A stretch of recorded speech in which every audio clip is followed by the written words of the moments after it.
Hey everybody, I'm Brian Price, and in the month of April, I'm doing a series that I'll post a video on every Saturday called Facing Change. Of course, a year ago in March, we started what was to be the longest spring break ever. And so now we're still, to this very day, trying to manage and overcome COVID 19. So I hope that if you choose to be vaccinated, that you've been able to do that.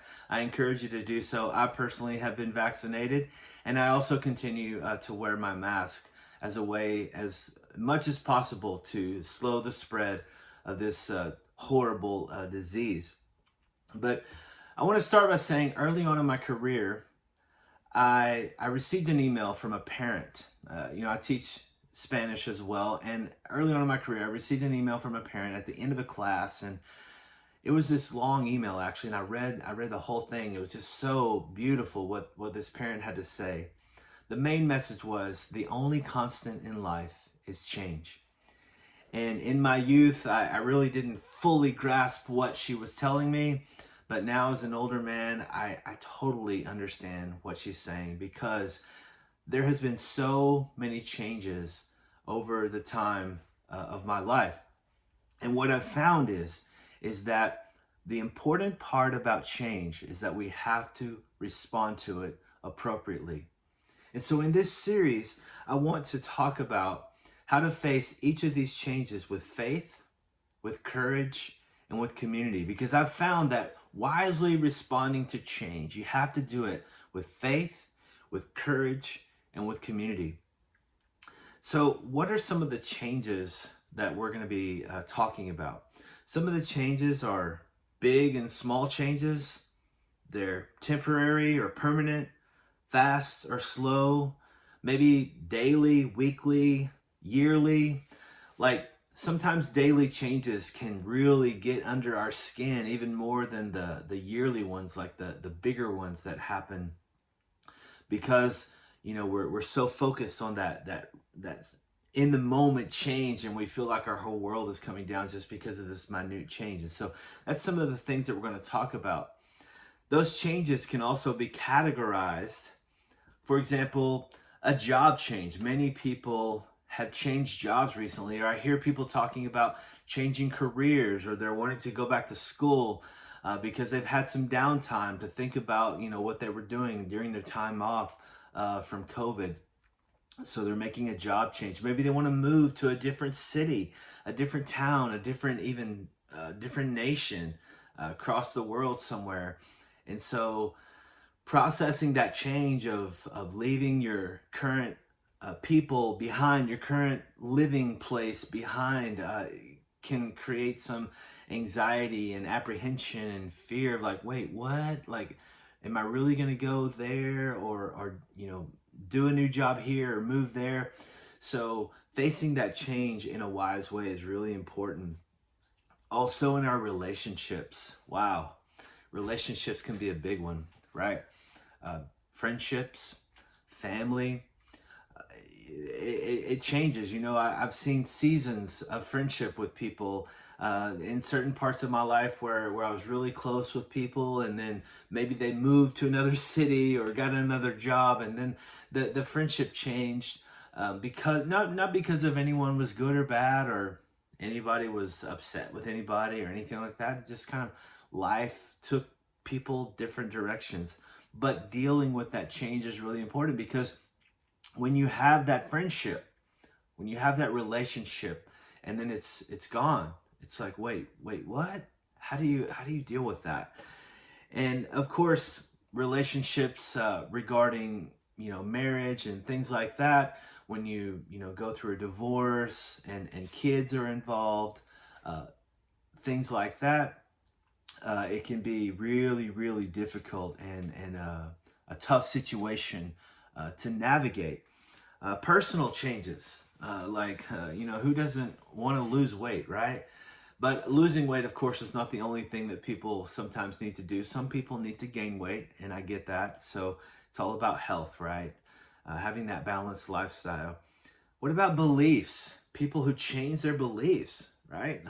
Some of you know me. I've gone through that. and dealing with the feedback and the pushback that some people will give you. That's a change that you have to manage, that you have to deal with. Also, your health. There are changes in health. Some of them you can control, some of them you can't. And I know some really, really just amazing stories of people who've had health changes and faced them with so much courage, so much faith, and so much community. It's like, whoa, like I could just tell you that story, that picture, and it would just preach the whole series, right? Um, and I'm going to be sharing that with you throughout the series. So, and I can't wait to share it with you about some people who've faced health changes, and just it's just been so inspiring to see how they face these changes. And then miscellaneous changes. I didn't really know how to categorize these. Like your car breaks down. Like our car broke down about, I don't know, a month ago now, and we had to face that change. And because the repairs were going to be kind of costly, the car was starting to show signs of needing more major repairs, and so we had to make a decision, to change and move on. And some people were laughing. I was telling my students about this. They were laughing a little bit, like we literally took a picture with our car because we've gone on 2 family vacations in it. I don't know, all these fun times that we've had as a family in that car. It's meaningful. And the one before that was even, we were driving down Beltway 8 when it literally, the motor gave out on it. And we took both of our kids home from the hospital in that car. All kinds of good stuff in that car. So, even vehicles, when you change them, you feel this sense of like change, like, whoa, like a part of our life is, moving on. And so dealing with that in a wise way is important. So just a little bit, like I said, this is going to be brief, just a little bit about how we face change, some of the things that we need to consider when we face change. We're going to decide based on how we perceive this change in our lives, what our next actions will be, what our behavior will be in the future. And so when we perceive a relationship change, we perceive a job change, if we perceive those in a positive way, then most likely we're going to do positive things in the future. We're going to have a positive outlook, and we're going to have a clear mindset moving forward. But we all know, right, that when we have a job change, when we have a relationship change, that many, many times it's not positive. And we have things that cause us emotional turmoil, frustration, anger, resentment, and those types of things. And so our vision gets cloudy, it gets unclear.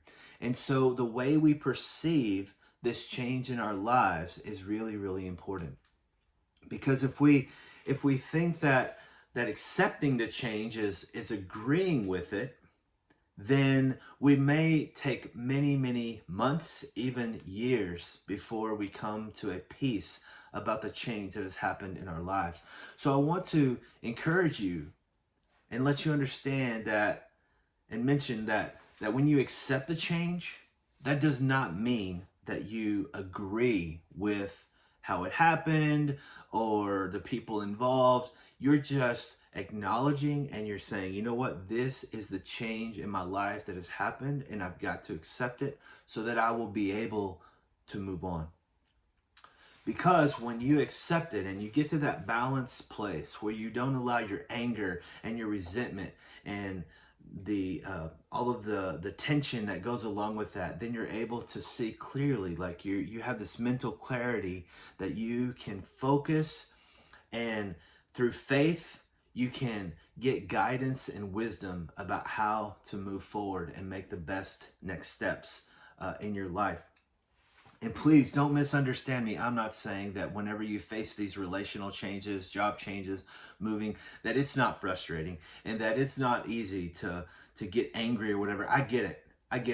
Anger and it's just a natural way, in a sense of trying to make sense of it.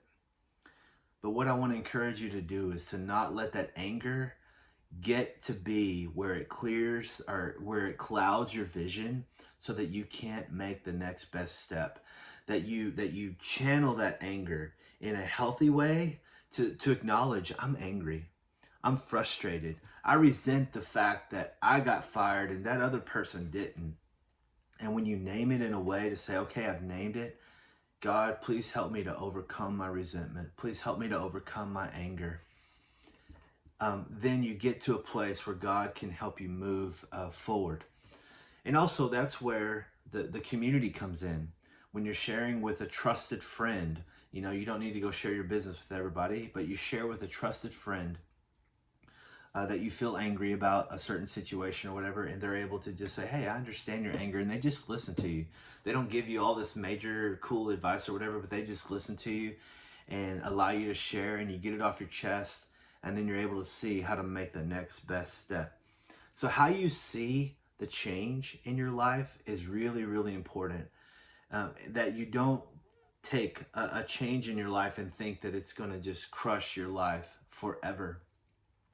Because let me tell you something, I've seen some people in my life go through some unbelievable changes, unimaginable changes. And you know what? They made it through. They made it through. And it inspired me. I'm going like, whoa, if I had faced that change, I'm not sure I would have the same kind of faith and courage and strength to get through that.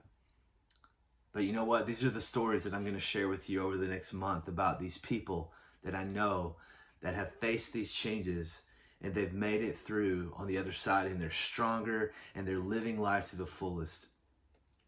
So, you know, that's the thing, is that through these changes, our stability is challenged. And that's kind of, I think, one of the most scariest things, right? Is that we face this change and the routines that we've had are just totally demolished. And you know, there might be a part of the routine here, a part of the routine there that's left or whatever, but the majority of it is just like, whoa. And that just throws us for a loop, because our bodies and our minds, they are made for routine. So we have to understand how to respond to these changes so that we can maintain a sense of normalcy, right? What we've been talking about in the pandemic, like, wait, what's normal? I'm not sure that we're ever going to return to pre-COVID normal, but we are going to establish a sense of normalcy even in our times now, because that's what we do as humans. And we're struggling so much, you know, to get there. And I think that we are making progress, and we got to keep going to get there. And so, you know, when we think about the changes that happen in our lives, the most important thing is for us to embrace the change, to name it, and really think about the next steps in our lives that we can take to make a positive impact on the change that has happened in our lives. So, over the next 3 weeks, I'm going to be talking about those changes, changes that are related to, you know, the job, moving. The next week is going to focus on relationships. And then the last week will focus on personal changes, like digging into those specific areas and sharing a little story about someone who has faced that kind of change and faced it with faith, courage, and community. So I hope you guys are ready to have a wonderful Easter tomorrow with your friends, your family, your church communities, and that we can celebrate the risen Jesus. I hope you've had a really good time on Good Friday to just think about the death of Jesus and the despair that that causes, and to really feel what it's like to experience loss. But at the same time, 3 days later, we're going to get to experience hope. And so I don't know where you are on that spectrum of you're feeling a whole lot of despair right now, or you're feeling a whole lot of hope. But the one thing that I can assure you is that God is with you. God is with us. That's what God promises us, His presence. And whether we're facing the biggest trial of our lives, or we're in the biggest success of our lives, God is with us. So I wish you well, friends. Thank you for listening. I hope that you've gotten something that blesses you. and go in peace.